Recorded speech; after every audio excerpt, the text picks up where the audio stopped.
It's your girl Ro in the building, and I'm here to welcome you to my YouTube channel. Hey guys, and welcome back to my channel. And in today's video, I'm going to share with you how to make my Hawaiian candy apples. Now, if you're ready to get started and make something tropically sweet, let's get right into the video. Starting with the supplies, I'm using Granny Smith apples. You can use any apple of your choice. Just make sure they're clean. They're going to be dipped in a candy coating, which is almond bark. You're going to need some green sanding sugar, some apple sticks, and some paper straws with these special designs. And I'll leave that link in the description box below. The sticks that I'm using is a 6.5 by 5.0, which allows the straw to go over these particular sticks. You're going to need some fondant in the color yellow, white, and green. Also, you want to make sure your fondant is nice, smooth, and firm. To help with that firmness, you can use this product right here. It's called CMC powder. I'll leave in the description box below. I'm also going to be using some chocolate chameleon in the color green and some yellow food coloring powder, Sunshine by the Sugar Art. And can't forget my handy dandy rolling pin. So let's get started. So first off, you want to make sure your apples are clean and dried completely. Then insert your sticks and paper straws to your design, okay? The designs I'm using have pineapples on them, and make sure that the design are all going the same way. Don't mess up the straws because you can't take them out, all right? So make sure you prep your apples. Once you got your sticks completely inserted, then you're gonna set your apples to the side.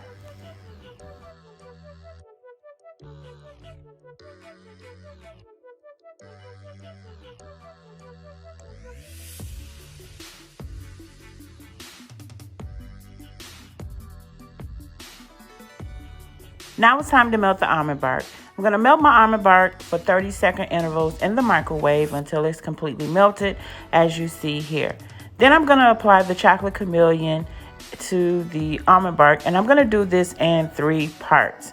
I'm doing it in 3 parts to achieve the desired color that I'm looking for, and I'm looking for a darker green. So as you see here, with the few drops that I added, it is a lighter green. But as you add more, it will darken and get the desired color that you're looking for. So also when you're dipping your apples, you want to make sure that after you have melt your chocolate or your almond bark, whatever candy coating that you use, you want to wait for about 5 minutes before dipping your apples into your chocolate. Now let's dip. You want to get you a silicone mat or parchment paper to place your apples on. You want to make sure you have your sanding sugar nearby, because after you get done dipping, you want to have all that coating drained from your apple and then apply it to your sanding sugar. Even if you got to use that rolling pin to tap it off, scrape the bottom. Look how beautiful that came out. And now it's time to apply it to the sanding sugar. All right, you're going to rotate it evenly as you see here, and flip it back up, and then just apply some of the sanding sugar right to the top. Now, I like to do a double coating just to be sure that my apple is completely covered. The apple is still going to be a little wet, but if you rotate it, and you're going to see like a little lip as you see here, take your hand and just tap it back in place. It will form into shape. Just make sure you tap that apple, and then you're good to go, because you don't want it to look deformed. You want everything to be nice and neat. And then you can place it onto your silicone mat. Make sure you mix up that extra sanding sugar to make sure it's nothing sticking. And then you're just going to continue to keep dipping and make sure you drain. Use that rolling pin if you have to. Don't use the spatula because it might have chocolate on it, and then chocolate will be everywhere. But rotate it. And this is just an easy process, a technique that I use all the time when I'm coating my apples.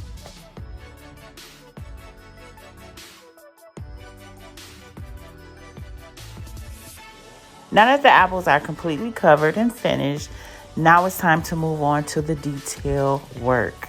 Here are the pieces that I'm going to be using to create this Hawaiian apple. And these pieces seem like they are simple, but I'm going to tell you, it is simple, but then it's not, because it's a lot of details and a lot of patience that comes with this. So starting off, we're going to make the number 1. And I'm using the yellow fondant. This is Wilton's fondant, and I'm going to firm it up by using the CMC powder and adding just a little bit to the center. If your fondant is too soft, it will not come out right after you remove it from the cavity mold. All right, so you're going to work that powder in, roll it into like a little log, and then apply it to your mold. Once you have done that, then you want to take off the extra, and using a rolling pin just to roll it out helps. But if you have any extra, this little tool here, this is a Teco scraper, just slide it across as you see I'm doing here to get off any excess that you have. Now you can also get off the excess by using a rolling pin, but this little scraper does a great job. So I'll leave all the good stuff in the description box below. So this little piece right here, just cut it off. It don't need to be there, and there you have created your one. Now moving on to the next molding pieces that I'm going to create are the leaves, the little Hawaiian leaves. Now this one can be a little difficult, but no worries. Take your rolling pin, as you see I'm doing here. I'm rolling to thin it out to make sure that my fondant is in the cavity of the mold. And what I'm doing now is a little bit that came out, so I just applied a little bit more fondant in that section, and now I'm just carefully cutting off the extra to get my full detailed leaf that is going to come out of this mold. So that is something you guys have to pay attention to. Sometimes people have a hard time creating these detailed pieces because they either don't want to put in the work and it takes a lot of time, but that's the process. So don't be worried about the process. Just do it ahead of time. Preparation is key. So as I'm getting all this extra fondant from around the cavity, I'm pulling back some of the fondant to make sure that I have it in the mold completely.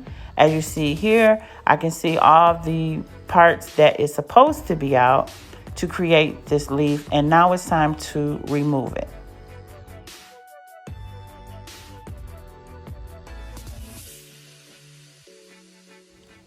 Now this came out so beautifully, nice, neat, and shiny. Now normally I leave out my pieces on parchment paper and I apply it to a tray to set out to air dry. And I'm moving on to the next piece, creating the smaller leaves, and I'm just using a small piece of fondant to apply to this particular mold, and again using a scraper to scrape off the extra, but you can also take your finger and pinch off any extra that you have. But it's also important when you're making detail work, you use what's necessary or what's best for you to create some defined pieces so that your work can be nice, presentable, with great presentation. All right. This mold do have other things on there to be used, but we're moving on to another mold, and this one I'm going to create an island flower. I'm not sure of the name, but I'll leave it in the description box below. But if anybody know me, I love the islands, and I'm an island girl. So this flower came out great, and I'm moving on to the next piece.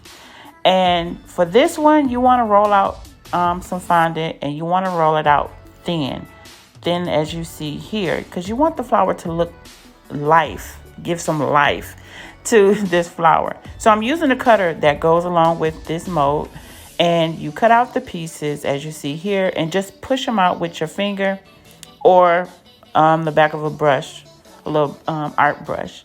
So I'm using some deep pink by Chef Masters to some white to create a pink flower. So as I incorporate the food coloring in this for this fondant, roll it out thin like the first one, and then cut out the pink flowers. And again, you can tap it out or you can push it out with your finger gently, long as it don't have no fingerprint indentions in them. Now this mold, you got to add the petals to petals and place them as you see here to match up. And then you're going to bring that over and press firmly, and this will create the flower. Now to be more detailed, you want to add a small piece of yellow fondant to the center, and then you're going to repress it so that it can formulate into that piece of pink fondant so it can come together as one. All right, you want to gently remove them, and then, like I said, you set these out to dry. But it's also important when doing these detailed pieces, you need to have preparation, be prepared, do it ahead of time. Okay, so also if you put in your piece, you can also add the yellow to it and do it this way to just give it some more detail to the white flowers as you see here. So be creative. You can do them in multiple colors, totally up to you, but know what it is you want to create beforehand. All right, I love these tropical flowers, and this flower that you see here is what I am creating. So taking the sunshine yellow, I've added a little bit of vodka to the powdered food coloring, and here I'm just doing the center of this tropical flower as you've seen in the previous pose. And this is what you want to create to make all of these pieces. Now, yeah, this is a lot of work. Yes, I get it, but let me tell you, it's worth it, and it comes out beautifully. But to define your pieces, here I want this one to stand out and give a little bend. Just get you some aluminum foil, bend it up, cuff it like a little holder, and place your piece in there. And then for the leaves, if you want them to bend a little bit, line it, just lay it up against the foil. Now I'm gonna add that leaf to the number 1 just to be creative, to give, you know, some life to these pieces. And of course, when you're creating your apples or whatever dessert, preparation again is key. You have to know how many pieces is going to be used and how many you're going to need for each apple. All right, so remember to have patience when creating these pieces. You can make them in 24 hours, 48 hours, or even a week in advance and let them sit out. It's not gonna hurt. Do not refrigerate them. Do not cover them up because they will come out soft. Just leave them out room temperature and you'll have all your pieces ready to be decorated. Now it's time for the finale. Here I'm going to go back and forth with the apple so you can see how I'm going to place them on the apple. I always preset to see where I'm going to place my pieces. And when you place them on sanding sugar, you're going to have to hold it. So I'm applying some chocolate to the back of my pieces. And when you apply them to your apple, you want to hold them until the chocolate solidifies. Because if you don't, then you're going to have a mess. So be sure to hold your pieces as the chocolate solidifies to your apples or the sanding sugar, and then move on to the next piece.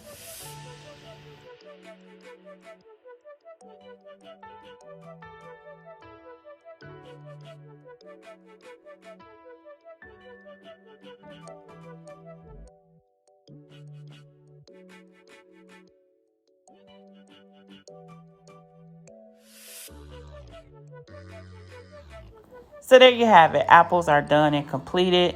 They came out great. And if you are new here, don't forget to subscribe to my channel. Be sure to like, comment, and subscribe. And leave a comment in the comment section below letting me know how you enjoyed this video. And you already know it's your girl Ro about to go. But I'll see you all in the next video.